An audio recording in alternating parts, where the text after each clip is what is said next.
어쨌든 뭐 지금 일단은 두 가지 측면에서 한번 보셔야 되는데 그런 그 단기간의 약정 원래 주택임대차법은 원래 2년 기간을 최소한으로 하고 있잖아요. 그러니까 그런데 이제 그 2년보다 짧은 기간으로 하게 되면은 임차인이 2년을 주장할 수 있는 그런 부분이 있어서 그게 이렇게 지금 이런 상황에서 5개월 정도 하는 것이 법적으로 과연 이제 유효한 거냐 이런 차원이 하나 있고요. 그 다음에 두 번째 문제는 만약에 유효하다라고 하더라도 만약에 이제 우리가 5개월 만에 써서 그게 법적으로 유효하다라고 하더라도 그게 그 임차인이 그래도 약속을 어기면 어떡할 거냐? 그러면 현실적으로 뭐 재판을 하든 뭐 이런 상태가 벌어지잖아요. 그러니까 그 두 가지 부분을 생각해야 되는데 유효하냐 무효 아니냐 하는 부분은 조금 이따 이야기하고요. 일단 유효하다라고 전제하고 자, 안 나가면 어떻게 하실 거예요? 그러면 어떻게 생각하세요?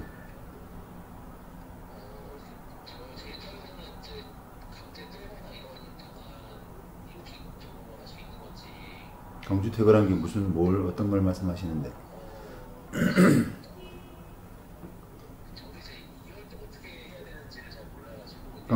강제 퇴거 잠깐만 강제 퇴거라는 것은 짐을 빼는 거 강제로 그건 안 되죠. 안 되죠 당연히. 이게 소송을 해야 되거든요. 그러니까 이제 그 소송을 또 해야 되기 때문에 약속을 뭐 이런 부탁을 들어줄 거냐 하는 부분을 또 고민을 해야 되고 지금 뭐 보증금만 있나요? 월세도 있나요? 네. 네. 그럼 만약에 이제 현실적으로 그 사람이 약속을 어긴다라고 할 때 아까 말씀하신 것처럼 뭐 강제 퇴거 우리가 보통은 임의 명도라고 그러는데 그런 게 안 되니까 그거를 페널티를 뭔가 더 받는 거. 그러니까 월세가 만약에 170이면 두 배를 약속한다든지 그렇게 하면은 조금 이제 그 사람이 그 실제로 약속을 지킬 가능성이 더 많지 않습니까? 그죠? 그 정도 생각하고 또 하나는 재소전 화해란 걸 한번 고려해 보실 수도 있는데요. 재소전 화해. 재소전 화해를 고려하실 수 있는데 미리 판결받는 거예요. 네. 그런데 조금 너무 거해요. 이런 상황에서.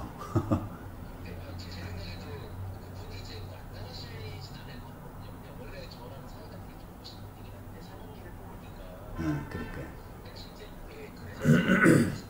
그렇죠. 그러니까 그래서 약속이 제대로 안 될까봐 지금 법률사무소에 전화 주신 거 아닙니까? 그러니까 그 이야기를 드리는 거죠. 근데 그러니까 재소전화해라는 방법도 있는데 그거는 좀 과할 것 같단 말이죠. 그래서 현실적으로는 그냥 아까 위약금 페널티 그게 좋지 않을까 싶어요. 그 정도가.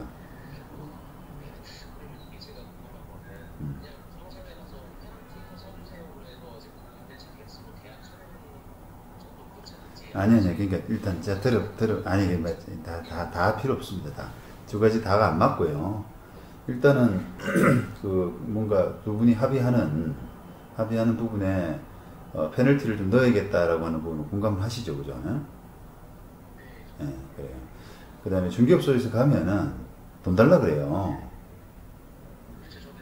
그러니까 이거는 뭐 돈 드릴 만한 가치가 없어요. 서로 뭐, 이미 기존의 임차인인데 중개업소 가가지고 돈 들여가면서 뭐 할랐습니까? 그죠? 그러니까 이제 뭐 또 게다가 또 법률적인 문제고 하니까 법률사무소 도움 받는 게 제일 적절할 것 같은데 만약에 이제 제 생각에는 그냥 오늘 자문은 자문이고 만약에 뭔가 하나 써달라 그러면은 한 10만 원 정도 더 받고 제가 그 두 분 간의 합의서 같은 걸 하나 써드릴 생각은 있거든요. 부탁하신다면. 네, 좋아요. 그렇게 하고, 그리고 이제 본론으로 돌아가서, 이게 5개월 정도, 5개월 정도 계약하는 것이 법적인 문제가 없느냐라고 하는 부분에서, 이게 그 가급적이면 그 연장의 형식을 취하지 말고요. 계약 다시 한다는 생각하지 말고 그 계약을 하게 되면은 이게 아까처럼 뭐 2년 미만으로 정한 계약을 뭐 2년으로 본다라고 하는 그 부분 때문에 조금 그 문제가 될 소지가 있어요. 그러니까 지금 제가 아까 찾으려고 했던 판례가 뭐냐면은 그 지금처럼 몇 년 살다가 막판에 이제 1년만 더 살자 이렇게 계약을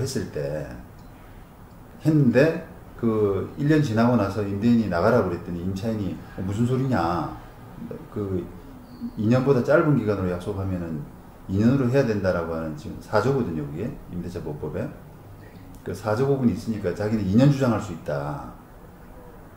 이렇게 이제 임차인이 들고 나왔을 때 누구 말이 맞느냐 라고 하는 부분에서는 그 임차인 말이 더 맞을 가능성이 많아요. 예, 그러니까 그 판례를 제가 좀 찾아드리려고 했는데 언뜻 잘 안 나와서 그런 거고. 근데 이제 요거는 뭐 1년이 아니라 이제 조금 더 짧은 기간이잖아요, 그죠? 근데 이제 이런 부분들도 이제 민법에서 이야기하는 뭐 단기 임대차라서 뭐 주택임대차보호법에서 이야기하는 단기 임대차라서 임대차 보호법이 이제 적용이 안 되는 예외 사유인 경우에 해당되느냐라는 부분이 논란이 좀 있는데 그런 논란을 좀 피하는 차원에서라도 그냥 임대차 계약 연장 형식을 취하지 말고 그냥 명도 기간을 좀 주는 걸로, 비켜난 이사 기간을 좀 더 주는 걸로. 그러니까 이제 대략 어떤 내용이냐면 합의서 임대차 기간 만기가 8월 언젠데 임차인 사정으로 이사 기간을 조금 몇 개월, 5개월 정도 더 준다. 그래서 5개월 뒤에는 틀림없이 비워주고, 만약에 안 비워주게 되면은 기존 월세 170만 원에서 페널티 170만 원 더해서 매달 그렇게 부담을 해야 된다. 이런 정도로 합의서를 하나 쓰는 거. 예, 그렇게 하면은 법의 여러 가지 부분을 좀 이렇게 피해 나갈 수 있는, 그러니까 우려를 좀 불식시킬 수 있는 그런 것 같아요.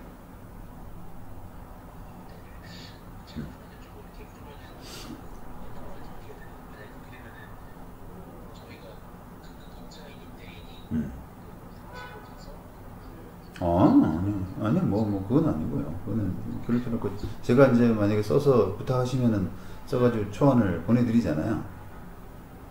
그럼 두부 프린트해서 합의서를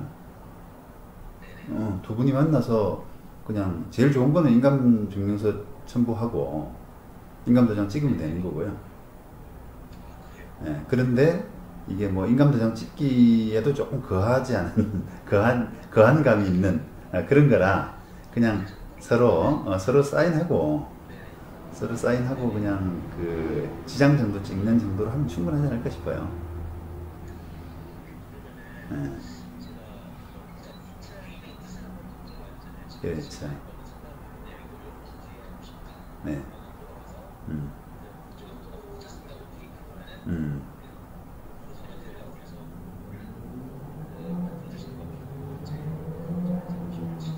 그렇죠.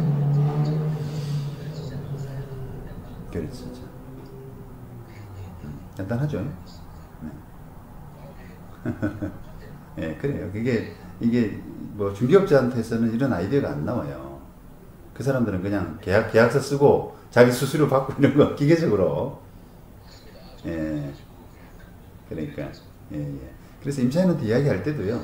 그게 그 복잡한 이야기 할 필요 없이 그냥 그 뭐랄까요, 좀 그 5개월 연장하되 그게 안 나가게 되면 문제가 생기니까 변호사 사무실에서 그 위약금 같은 거 그런 건 최소한 둬야 된다더라. 오케이 하냐? 그럼요, 나갑니다. 넣을게요. 그러면 이제 그냥 문구 적당히 써서 보내주면 그분도 오케이 해요. 사실은 뭐 임차인 입장에서 그게 계약의 연장 계약서인지 아니면 뭐 아까처럼 합의서 형식으로 약간 이사 기간을 좀 더 주는 건지 이런 부분은 개의치 않거든요. 예, 어쨌든 뭐 5개월 더 있는다는 그것만 보는 거니까 그 사람은.